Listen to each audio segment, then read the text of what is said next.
오늘도 하나님께 예배드린 여러분 모두에게 감사가 풍성한 이 시간 되기를 주님의 이름으로 간절히 원합니다. 어니 젤린스키라고 하는 심리학자가 걱정에 대해서 연구한 결과가 있습니다. 거기에 보면은 걱정의 40%는 절대 현실로 일어나지 않고 걱정의 30%는 이미 일어난 일에 대한 것이고 걱정의 22%는 안 해도 될 사소한 일이고요. 또한 걱정의 4%는 우리 힘으로는 어쩔 도리가 없는 것이고, 그리고 걱정의 4%는 바꿀 수 있는 일이다 라고 이야기합니다. 결국 이것을 종합해 보면 걱정에서 우리가 해결할 수 있는 것은 있다 없답니까? 아무것도 없다라는 겁니다. 걱정할 필요가 또 없다는 것입니다. 우리는 일상에서 쓸데없는 걱정거리들로 인해 인생을 낭비하고 있는 줄도 모릅니다. 여러분, 아이를 출산한 어머니가 그 아이를 보면서 기저귀만 떼면 좋겠다라고 이야기하죠. 그러면 감사하겠다. 또한 학부모에게 그저 바랄 것은 없어요. 우리 아이가 학교에서 공부만 잘해주면 감사하겠어요. 그러면서 또 감사를 이야기하고, 그리고 또 자녀가 성장하면은 자녀가 취직만 잘하면 감사하겠어요. 또 취직을 하고 나면은 우리 자녀가 결혼만 하면은 감사하겠어요. 또 결혼해서 생활하다 보면은 이제 정년퇴직까지 잘 버텨주면 감사하겠어요. 그리고 또 은행 융자만 잘 해결하면 감사하겠어요. 퇴직 후 연금이 먹고 사는데 지장이 없을 정도만 잘 나오면 감사하겠어요. 그리고 마지막에는 건강하게 살다가 이 세상을 떠나면 감사하겠어요 라고 우리들은 이야기합니다. 계속해서 어떤 조건이 붙어져서 감사하고, 또 그것이 이루어지면 또 다른 조건이 붙어서 이루어지면 감사하고, 계속해서 조건에 이루어지고 또 감사, 조건에 이루어지고 감사, 이런 삶이 바로 우리들의 삶이 아닌가라는 생각해 봅니다. 걱정과 문제거리가 해결되어야만 감사할 수 있고 행복할 수 있다라고 생각하면은 평생 감사와 행복은 우리 손에 잡히지 않는 무지개와 같을 것입니다. 세월이 흘러도 상황은 달라지지 않는 모습을 보는 것이 우리의 현실인 것 같아요. 감사와 행복의 이유들만 찾는 사이에 인생은 어느덧 뉴스처럼 흘러버리는 오늘 이 자리에 있는 우리들의 모습을 발견하게 됩니다. 그러므로 인생길의 매 순간마다 감사거리를 찾으면 좋겠다라는 생각을 해봐요. 어떤 순간에도, 지금 이 순간에도 내가 감사할 수 있는 것은 이거다라는 거예요. 코로나19로 인해서 교회에 빈자리가 많이 있지만은, 빈자리를 보면은 참 마음이 아프지만은, 그러나 한 분 한 분 채워진 자리를 생각할 때 또 감사하고, 이 역설적인 것 같아요. 그리고 또 여기에 나오지는 못하지만 영상을 통해서만큼이라도 하나님께 예배드리는 여러분이 계시기에 또 감사하고, 우리에게 있어서는 불평거리를 찾으면 한이 없고요, 또 감사거리를 찾아도 한이 없어요. 여러분은 어떤 것을 찾기를 원하십니까? 불평입니까? 감사합니까? 감사거리를 원 없이 찾는 여러분이 되기를 원합니다. 자칫 모든 문제가 해결되고 평온한 상황이 찾아올 때에까지 인생의 기쁨과 감사를 미루다 보면은 평생 걱정의 숲에서 헤어나지 못할 겁니다. 오늘 나에게 주어지는 현실에 감사하고 인생의 여정을 우리 하나님과 동행하는 여러분이 되시기를 원합니다. 이런 말이 있습니다. 우리가 믿는 믿음보다 믿음의 대상이 훨씬 중요하다라는 거예요. 이것을 감사 영역으로 표현해 보면은 우리가 하는 감사보다 감사의 대상이 훨씬 중요합니다. 우리가 감사를 드리지만은 사람들에게 감사할 수 있습니다. 또한 영적인 누군가의 대상에 감사할 수 있어요. 무엇인가를 드리는 삶. 하지만 감사를 드리지만은 감사의 대상이 우상이라면 그것은 감사하나마나 하는 것이 아니겠습니까? 오늘 135편의 15절 이하에 그런 말씀이 같이 연결되어 나옵니다. 여러분, 135편 15절입니다. 열국의 우상은 은금이요 사람의 손으로 만든 것이라. 이 우상이기에 사람의 손으로 만든 우상을 아주 고급화시킵니다. 치장을 많이 해요. 그러나 그것은 아무리 금을 아무리 두껍게 쌓는다 할지라도, 아무리 좋은 보석을 박는다 할지라도 그것은 뭐예요? 우상에 지나지 않아요. 16절에 봅니다. 입이 있어도 말하지 못하며, 눈이 있어도 보지 못하며, 귀가 있어도 듣지 못하며, 그들의 입에는 아무 호흡도 없나니 라고 이야기해요. 그것에게 감사해 보았자 무슨 필요가 있겠습니까? 그러면서 19절 이하에는 이제 다른 이야기를 합니다. 이스라엘 족속아 여호와를 뭐예요? 송축하라. 아론의 족속아 여호와를 송축하라. 레위 족속아 여호와를 송축하라. 여호와를 경외하는 너희들아 여호와를 송축하라. 예루살렘에 계시는 여호와는 시온에서 찬송을 받으실지어다. 할렐루야. 우상을 이야기하고 또한 대조적으로 여호와를 이야기합니다. 찬송을 받으실 대상이 은금으로 만든, 사람의 손으로 만든 우상입니까? 아니면은 스스로 계시는 여호와 하나님이십니까? 우리는 믿음의 대상을 확실히 해야 합니다. 감사의 대상을 확실히 해야 합니다.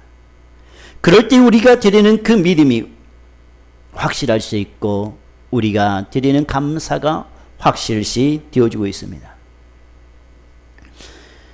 그러면서 136편 1절에서 계속해서 여호와께 감사하라. 그는 선하시며 그 인자심이 영원하미로다. 여호와께 감사라는 말씀이 계속해서 흘러나옵니다.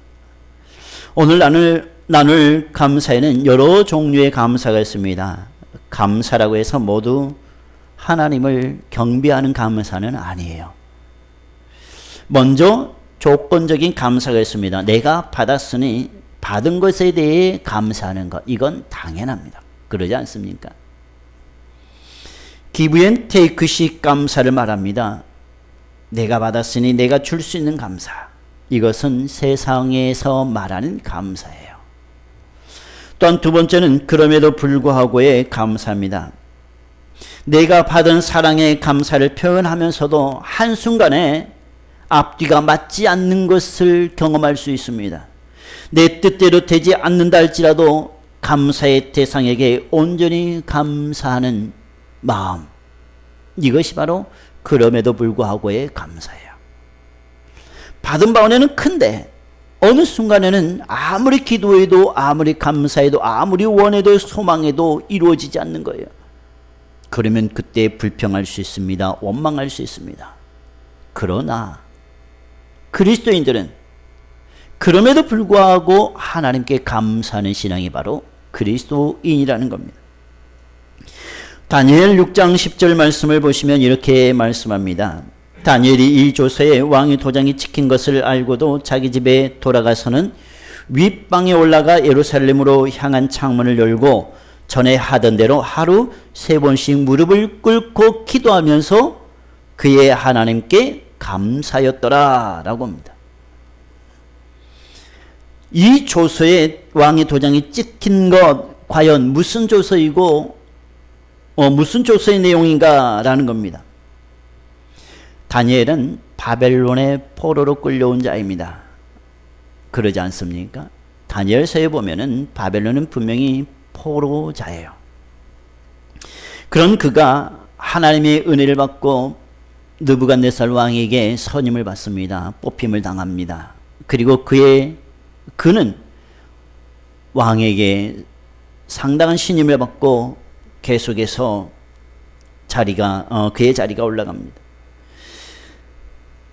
다니엘서 6장에 보면은 다리오가 전국에 120명의 고관을 세워 통치하게 합니다. 그런데 120명 위에 또 3명을 세워요. 그 3명 중에 한 사람이 다니엘입니다. 승승장구를 하자 온갖 시기 질투가 다니엘을 향해 쏟아집니다.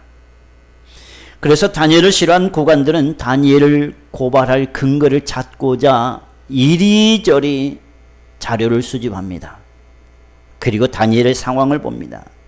그러나 아무 근거도 찾지 못합니다. 아무 허물도 찾지 못했다라고 이야기합니다.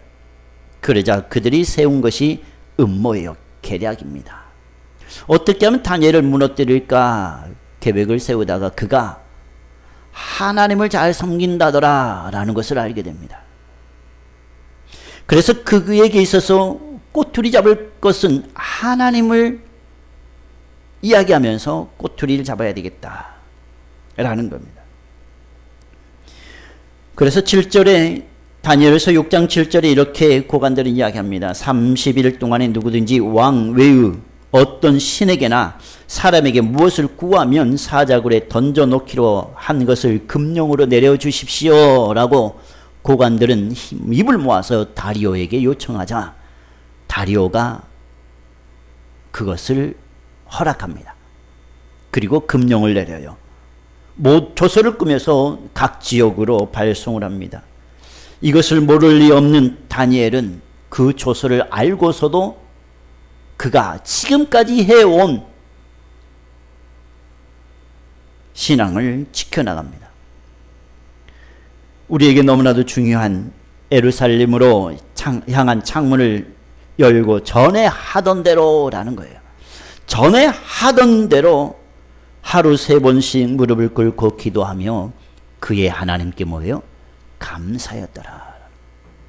이 상황에서 감사할 수 있습니까? 잠깐 피했다가 나중에 그 풍랑이 지나고 나면은 감사해도 되고 기도해도 되는데 우리의 생각에는. 그러나 다니엘의 생각은 달랐어요. 그에게 있어서 하나님은 절대적입니다. 그에게서 하나님께 기도하는 것, 하나님께 감사하는 것은 모든 상황에서도 그것을 막지 못하는, 하나님을 향한 기도, 하나님을 향한 감사 다니엘에게서는 막지 못하는 그런 내용들이었습니다. 이것이 바로 그럼에도 불구하고의 감사입니다. 결국 다리오는 자기가 한 약속을 지켜나갑니다. 다니엘을 사자굴에 넣게 됩니다. 그러나 사자굴에 들어간 다니엘은 사자들이 어찌된 일인지 아무리 배가 고파도 구별을 하나 봐요. 사자굴에 넣었지만은 하나님께서 다니엘을 지켜주십니다. 다니엘을 시기질투하고 다니엘을 아주 못살게 굴었던 그 고관들, 결국 그들이 사자굴에 들어가자 사자들은 기다렸다는 듯이 그 고관들을 죽입니다. 뜯겨 죽이는 비참한 꼴을 그들은 경험하게 됩니다. 어떤 상황에서도 하나님께 감사할 수 있는 은혜가 저와 여러분에게 임하기를 원합니다. 이 그럼에도 불구하고의 감사를 우리가 정말로 소지하고 다니기를 원합니다. 그러면 분명히 하나님께서 하실 겁니다.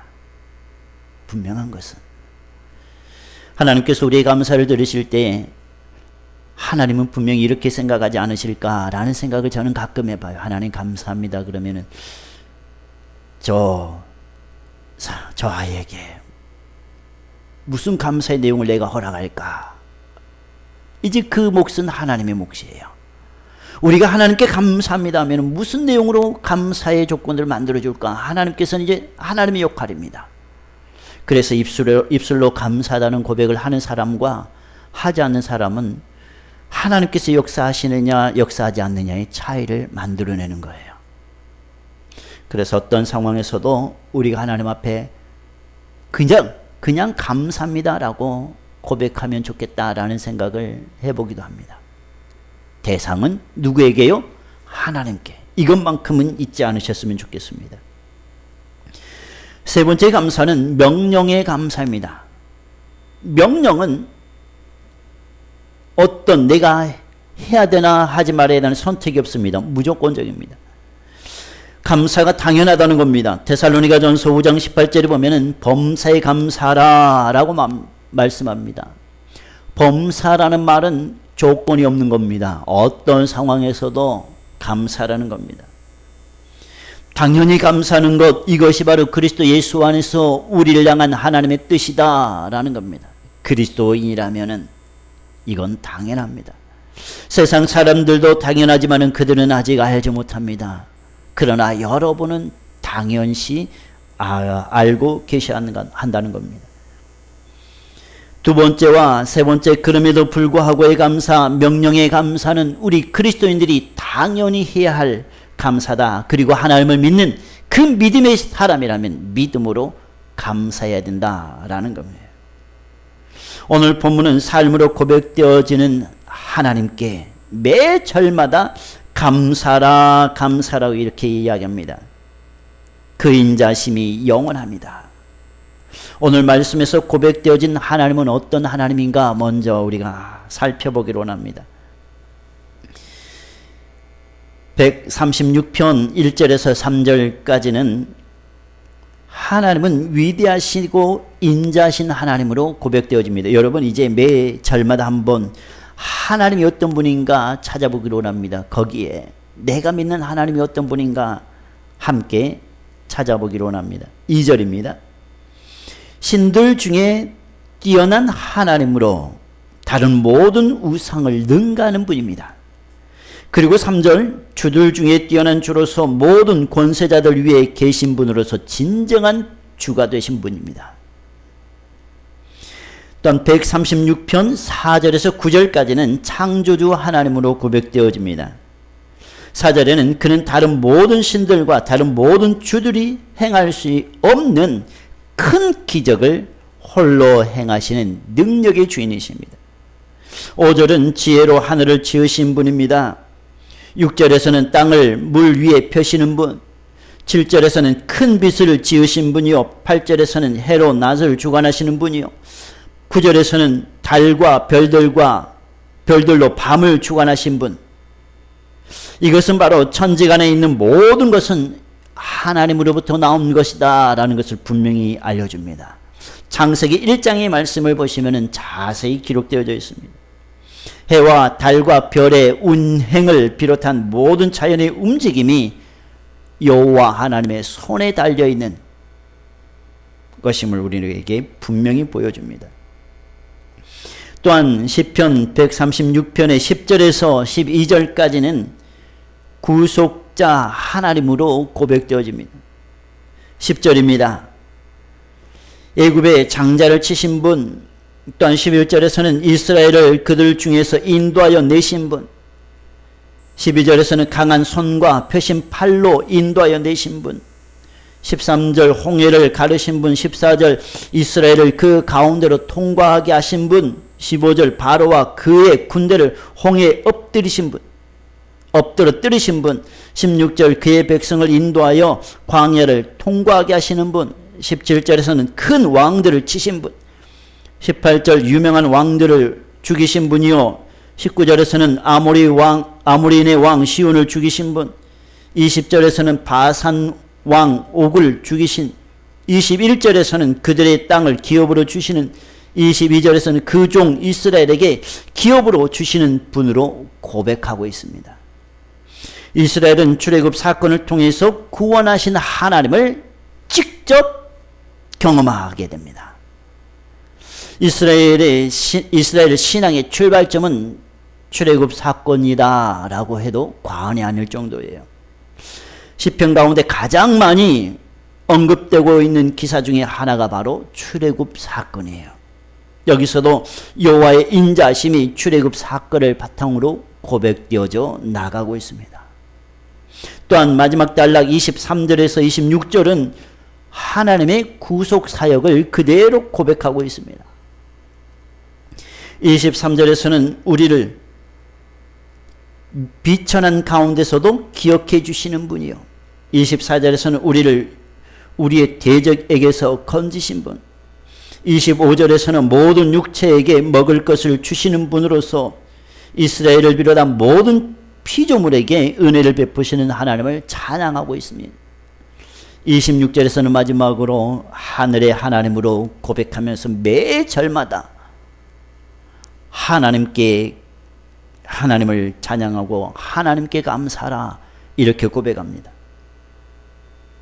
여기에서 볼 수 있듯이 날마다 삶 속에서 하나님을 고백하시는 우리 모두가 되기를 원합니다. 여호와께 감사하라, 그 인자하심이 영원합니다 라고 말이죠. 이제 세부적으로 함께 들어가 보기를 원합니다. 여러분 136편의 1절에 보시면 히브리어 성경으로 이렇게 시작합니다. 시작하는 것이 호두 라히와라고 해요. 호두 라히흐와 이렇게 시작하는데요, 이것을 그대로 직역해 보면은 감사하라 여호와께입니다. 호두가 감사하다는 말이에요. 이 감사라에 해당하는 호두는 야다의 사역형으로 찬양하라, 감사하라 라는 의미를 가지고 있습니다. 한글 성경에서는 여호와께 감사라 라는 여호와께가 먼저 나오지 않습니까? 하지만 히브리어 원문에서는 감사라 라는 말이 먼저 나오고 있습니다. 이는 여러 가지 의미에서 생각해 볼 수 있지만은 무엇보다도 감사라는 것이 우리의 삶과 신앙에서 얼마나 중요한지 생각하게 합니다. 시편 기자가 어떠한 이유나 근거를 제시하기에 앞서서 여호와께 감사라 그런 내용을 가지고 백성들에게 명하고 있습니다. 감사하라라는 것이 명령형이에요. 사역형입니다. 이는 감사의 제목과 감사의 조건, 감사의 이유를 명확히 이해하고 감사하는 것도 중요하지만은 그보다 앞서서 모든 이해타산과 욕심과 욕망을 배제한 무조건적인 감사와 찬양을 하나님께 드리는 것이 성도의 올바른 자세이다. 그리고 또한 하나님께서 기뻐하시는 감사임을 우리에게 분명하게 말씀해 주고 있다는 겁니다. 또한 곧바로 감사의 대상이 여호와이심을 분명히 말씀합니다. 그러면서 2절부터 계속되는 호두 렐호에 감사라 하나님께, 3절에서는 호두 라돈에 감사라 주께 이렇게 말씀해 나갑니다. 모두 1절, 2절, 3절에 호두 감사라 감사라 감사라. 누구에게요? 여호와께 주께. 계속해서 말씀하면서, 그런데 히브리어 원문에서는 4절에서 25절까지는 이 호두라는 말이 생략되어집니다. 그래서 여러분 우리 성경 보면은 4절부터 감사라라는 그 구절이 다른 글씨보다 작게 기록되어져 있는 것을 여러분 확인해 보실 수가 있어요. 히브리어 원문에는 없지만은 이 감사라라는 구절이 4절에서 25절까지 작게나마 기록되어져 나갑니다. 그렇다면 왜 히브리어에서는 이 감사라는 구절이 생략되었을까라는 거예요. 왜 생략되어졌을까? 영어를 보시면은 영어의 한 문장에는 주어와 동사가 반드시 하나 있습니다. 그런데 유독 한 문장에 주어와 동사가 2개 있는 것이 있어요. 그러면 거기에 반드시 생략되어져 있는 것이 있습니다. 관계대명사 대절이 대시 생략되어져 있어요. 왜 생략되어졌을까라는 질문에 답은 아닌가라는 거예요.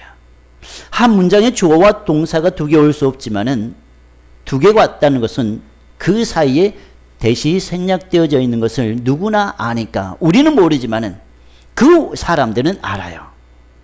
그 언어를 사용하는 사람들은 당연히 알고 있어요. 히브리어에서도 이 호드라는 단어가 생략되어져 있다는 것은 그 사람들은 당연히 알고 있으니까 생각. 그렇다면 그 당연히 알고 있다는 것은 당연히 해야 한다는 것을 알고 있다는 거예요. 그런데 우리 성경은 아주 감사하게, 아주 성실하게 감사라 감사라 감사라 매 절마다 기록되어져 있습니다. 호드라는 낱말이 히브리에서 생략되어 있지만은 매 절마다 있다는 것을 우리는 확인해 보실 수 있습니다. 당연하다는 거예요. 하나님께 감사하다는 것이 당연하다는 것. 그래서 1절, 2절, 3절에서 또한 26절 마지막 절에서는 호두 감사라 감사라 하나님께. 그리고 또 그 인자심이 영원하시다라는 말씀을 NIV 영어 성경에서는 이렇게 표현합니다. His love endures forever라고 말이죠. 그의 사랑은 endure 계속된다는 겁니다. 언제까지? 영원히 계속된다라는. 그의 인자심이 영원합니다. 그의 사랑이 계속되는데 언제까지? forever, 영원히. 우리를 향한 하나님의 사랑이 영원히 계속된다는. 그러기에 우리는 어떤 상황이 아니라 아무리 악조건 속에서도 하나님께로부터 받은 사랑이 있기 때문에 감사할 수밖에 없다라는 거예요. 이것이 바로 성경이 우리에게 알려주는 감사의 조건들이라는 겁니다. 내용들이라는 겁니다. 그래서 오죽했으면 데살로니가전서 5장 18절에 범사에 감사하라 이는 그리스도의 예수 안에서 너희를 향하신 하나님의 뜻이다라는 범사라는 단어가 기록되어졌을까? 그리고 그것이 그리스도 예수 안에서 너희를 향하신 하나님의 뜻이다라고 강조를 하셨을까라는 겁니다. 상황에 쉽게 무너져버리고 그 안에서 감사의 조건이 없다라고 생각되어지면 안 된다는 겁니다. 사랑하는 여러분, 기본적으로 감사는 조건이 아님을 우리는 확인해 봅니다. 만약 우리의 감사가 조건에 따라 달라지는 것이라면 힘든 순간, 또한 소원이 외면되는 순간에 어떻게 감사할 수 있겠습니까? 그러한 순간에는 분명히 하나님을 원망하고 불평하게 되지 않겠습니까? 마치 광야 생활을 했던 이스라엘 백성들처럼 말입니다. 그럼에도 불구하고 우리가 감사할 수 있는 것은 감사는 받은 조건에 따라 드리는 것이 아니라 신실하고 선하신 하나님의 성품을 믿고 앞으로 주실 그 은혜를 확신하며 드리는 것이기에 감사할 수 있지 않을까라는 생각 또한 해봅니다. 또한 성도의 감사는 흔들림이 없으며 확고한 믿음을 기반으로 한 것이기에 어떠한 순간에도 감사할 수 있다라는 거예요. 어떠한 순간에도 하나님을 높일 수 있다라는 겁니다. 그러기에 호드, 라히우와 감사하라 여호와께 라는 감사가 먼저 올 수 있다는 겁니다. 또한 시편 기자는 오늘 이 본문의 말씀은 후렴구에 속하는 말로서 구약의 에벳 제사장이 앞서 나온 내용을 선창하면은 백성들이 그 말을 받아서 화답하던 말씀이었다고 합니다. 어린이들도 아닌데 왜 똑같은 말씀을 반복해서 화답하게 했을까? 라는 거예요. 제사장이 누구누구에게 감사하라. 그러면 여호와의 인자심이 영원한 계속해서 흐름을 이야기하면서 감사하라. 계속해서 반복해 나갑니다. 어린아이도 아닌데 26번 정도로 그렇게 이야기하면은 좀 짜증나지 않은가요? 여러분, 제가 2절부터 26절까지 계속해서 하나님은 어떤 하나님입니까? 매 절마다 같이 이야기할 때 여러분 마음은 어떻습니까? 굳이 알고 있는데 혹시 그런 생각 안 드셨어요? 그리고 다른 것 하지 않으셨어요? 그런데 이스라엘 제사장은 계속해서 매 절마다 똑같은 이야기를 하는데 이스라엘 백성들은 그 구절을 똑같이 고백해요. 마치 머리에 뭐 하듯이 말입니까? 각인시키듯이. 맞습니다. 우리의 삶에는 감사가 각인될 정도로 계속해서 우리 입술에서 반복되어져야 한다는 겁니다. 여러분이 계획을 세우지만은 그 계획이 얼마나 갑니까? 작심삼일이다 라는 말도 예전 같아요. 너무나 우리의 마음에는 이미지화되어서 쉽게 잊어버립니다. 한번 보고 지나가 버리고. 아이들이 휴대폰을 보면서 만화를 보거든요. 저희 아이들은 아니에요. 어떤 아이들이 공부하러 오는 아이들을 가끔 보면은 그 아이들이 만화를 보는데 저희들 같은 경우는 글씨를 읽잖아요. 근데 그 아이들은 요즘 아이들을 보면은 글씨는 잘 안 읽고 그냥 화면으로만 어찌나 빨리 넘기는지 그렇게 빨리 넘기고도 내용을 알까 할 정도예요. 저희들은 그 말풍선 보면 그 안에 내용 글을 읽는데 그냥 넘깁니다. 이미지를 각인시키는가 참 궁금해요. 그런데 아이들은 안 돼요. 그런데 얼마 가지 않아요. 쉽게 잊어버립니다. 사랑하는 여러분, 우리가 받은 사랑이 많고 우리가 받은 감사의 내용들이 많다고 그것을 우리가 계속 유지합니까? 너무나 쉽게 잊어버린 저희들 아닌가요? 그러면서 여러분 되돌아보면 깜짝 놀라잖아요. 내가 그런 사람이었는가? 나의 믿음이 이것밖에 안 됐는가? 깜짝 놀라지 않습니까? 그래서 우리는 감사가 믿음에 각인될 정도로 계속해서 우리는 또 되풀이하고 또 되풀이하고 고백하고 또 고백하고 또 고백하고 이런 삶이 자연스럽게 흘러나왔으면 좋겠다라는 생각을 해봅니다. 사랑하는 여러분, 감사는 있지 않습니까? 신앙의 꽃이라고 합니다. 감사는 신앙의 표현이라고 합니다.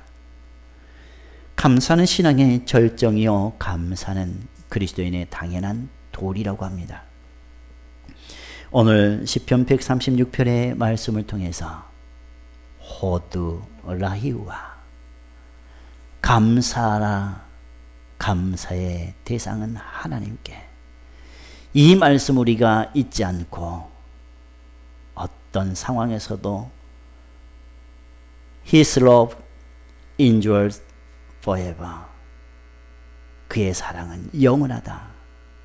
그의 사랑은 영원하기에 우리가 감사할 수 있는가? 그 마음을, 그 말씀을 잊지 않고 여러분의 삶에서 날마다 감사하며 나아가는 저와 여러분이 되시기를 주님의 이름으로 간절히 축원합니다. 아멘. 기도하겠습니다. 이 시간 우리 하나님 앞에 감사하며 나아가기로 합니다. 감사의 내용들을 한번 스스로 또 마음속에서 되새기며 기도드리기로 합니다.